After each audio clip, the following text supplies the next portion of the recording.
Matt needs a second date update this morning. It's his turn. He's been waiting patiently, and we're going to help him out. Hi, Matt. How are you? I'm all right. I'm just a little frustrated because of the situation with Chelsea.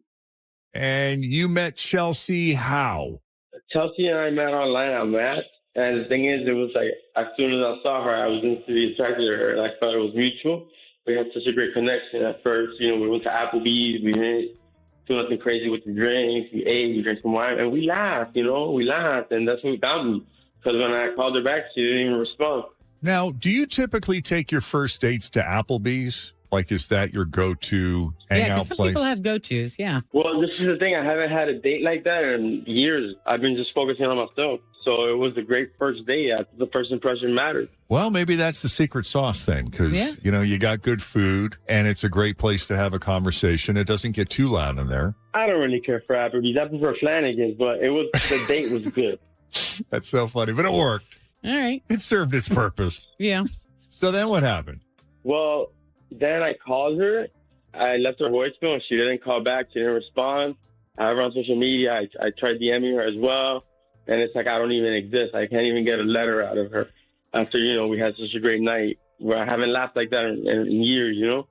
And I just don't get it. I thought we had a connection. I just want to hear from her what's up. So there wasn't like one moment in the whole date that you thought maybe didn't go great, or maybe you misunderstood each other, or maybe she didn't kind of get what you were saying or see you and who you really are? You know what? She didn't ask a lot of questions. Oh, that's the best kind. I like when they don't talk. Jeff. That's a joke. Yeah. Little joke. He just doesn't want to answer anything about himself. That's why he's busy asking all the questions. That may have been true at one time. I want to hear what she has to say. I want to hear her point of view because the way I recollect everything, it was amazing. I want to hear what she felt and thought about it because she didn't ever, you know, respond to me. You didn't really get any feedback from her, which is true. I mean, that is the benefit of second date update. Whether you get a second date or not, if we get that person on the phone, you'll definitely get feedback. That's for sure. Yep. All right. Sounds like, you know, I'm going to get what I want. It's just for opinion. Good or bad, you're resigned to whatever the outcome. Well, I thought it was great. That's what I'm trying to say. I thought it was great. Right. So we'd like to know if she thought differently, and if so, why, or if she's just really busy. Thought it was great and was really busy. So we'll take a break. Possible. It's possible. When we come back, we'll call Chelsea, see what she really thought of Matt and her date with him, and if there's any chance of these two getting together again. A second date update continues on Q102. I met Chelsea on Match, and they had a pretty simple and easy dinner at Applebee's. Great place to sit down, talk, get to know each other. The food ain't bad. He said he laughed a lot.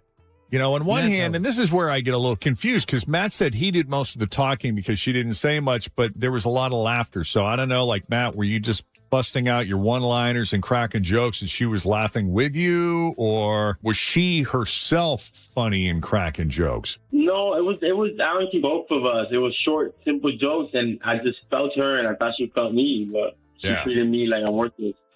Okay, so after the date, how did the date end? I don't think I ever asked you that. We had some drinks. She Ubered herself or lifted, and I just drove, you know, like 8 miles back home. Oh, so you traveled a little bit to meet up with her. A little bit, but not much. So you ready to call her and see what's up? I'm just waiting on you. All right, let's do it.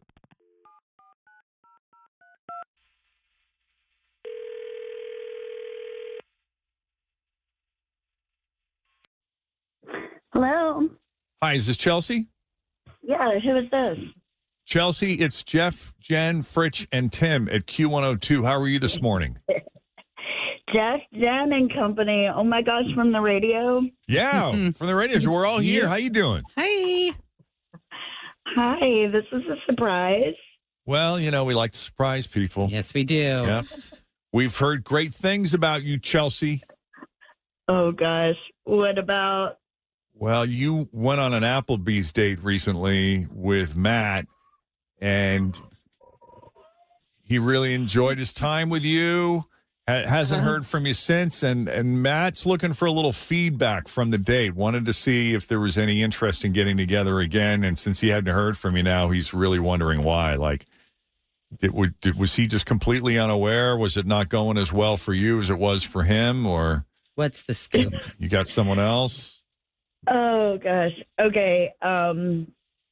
All right. So he called you to find out what was up with that. He did. He's a big fan of our show, too, just like you. So you have that in common. Okay. Well, we didn't talk about that. To be honest, that was the weirdest date I've ever had. Why? Like, it lasted an hour and a half, and it was so awkward. Okay, how so? Okay, so we met at Applebee's, which was okay. You know, I didn't think it was too inventive, but whatever. And we get there and we're chatting, and then he's like, let's really get to know each other. Let's just, make this time together really good. And let's make it count. Yeah, let's make it count. And I was like, okay. So then it kind of put this expectation. Yeah. But then he was like, wanted to play, I'm not even joking, Never Have I Ever. And insisted that every question that we asked between each other was couched in Never Have I Ever. Okay, I've heard of it. I know it's a game. Help me out. Yeah, it usually ends up getting a little bit risque. Yeah. Yeah. Not always, but it usually leans that Give me an way. example of a Never Have I Ever. Well, it's like never have I ever had a one-night stand. And who says that? Like you say So that? I would say that, and if I have had a one-night stand, then I would drink. It's usually a drinking game where it's like never have I ever. And then Tim would say like never have I ever had an affair with a coworker. Yes. And then if you would drink, if you have had an affair with a coworker, then you would drink. So you're putting lies and truths out there. Correct. Right. Mm-hmm. Right. Well, you do it usually like with a group of people to kind of see like who calls BS on that. Or to be like who's a little bit promiscuous-ish. Uh-huh. You know, you could be like, never have I ever, had a stolen a car. Had a threesome. But how do you win or lose? I guess I don't get the point. You don't There is no winning and losing. You usually just end up getting drunk and people stop playing or they hook up with each other. And you expose things about yourself. Gotcha. So you're just sharing stuff about it. Okay. So he wants to play Never Have I Ever. And what he said was like, if you've done it, you drink, whether you ask the question or you're listening to it. Got it. So you kind of find out by who drinks if they've done it or not. So if I say never have I ever stolen a car, that question applies to everyone? Yes. Okay, I'm getting it. So everyone, and so if you drink, you reveal, yes, I have stolen a car.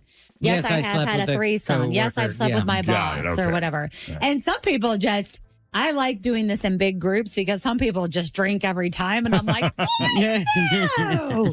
Okay, it really is revealing sometimes. Okay, this sounds fun. I like this idea. You want to play? Jeff wants to play now. Oh my gosh. Well, what came up, Chelsea? Anything that made you feel uncomfortable? Yes, everything. They're so right. It was like, never have I ever had sex in a Buick. Never have I ever cheated on a test. Like, it was like, never have I ever stolen at a grocery store. Like, I'm talking, he just went for, like, the jugular.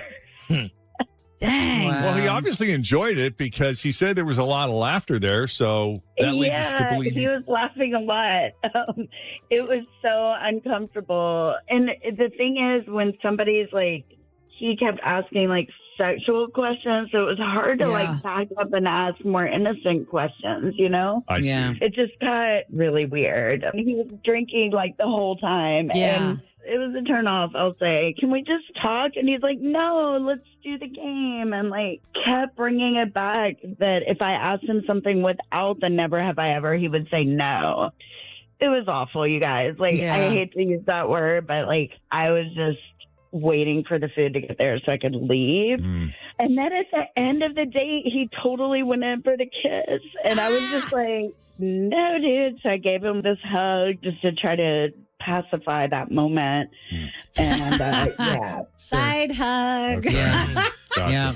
This is so, she's not wrong though, because you can really get a big turn off sometimes learning all of these things about people. Yeah, you get too personal too quick sometimes. Yeah, totally. Matt, I understand you wanting to make that first date count where you really got to know someone and you thought that would be kind of a fun way to do that.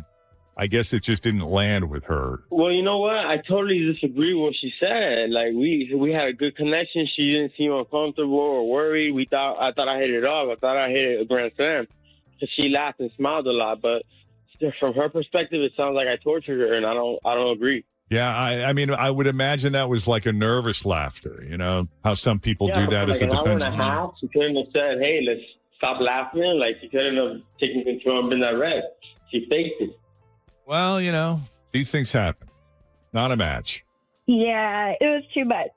I understand. Too much reveal. I'm sorry, but like, never have I ever pleasured myself in church. Like, I don't want to know that. It's awful. Like, too much. Yep. That's a bit extreme. Like for a where first in the date. church? In the actual sanctuary or? Luckily, he didn't say, but my God, like, no. Not the visual I'm looking for while I'm at an Applebee's, okay? Okay. No. Well, we appreciate you taking the call and for being a fan, Chelsea. I'm sorry, Matt. Sorry it didn't work out, but now you know. Thank you. I don't even know what to say. I just feel like she fooled me. Well, I think you could. The never have I ever idea, I don't think is bad on its face. And just maybe not get too personal, like too intimate with the questions. Yeah. Or just play a couple rounds and move on to something else. Agreed. Right. I understand. Good luck out there, bud. Thank you. I appreciate that. Thank you guys a lot. All right.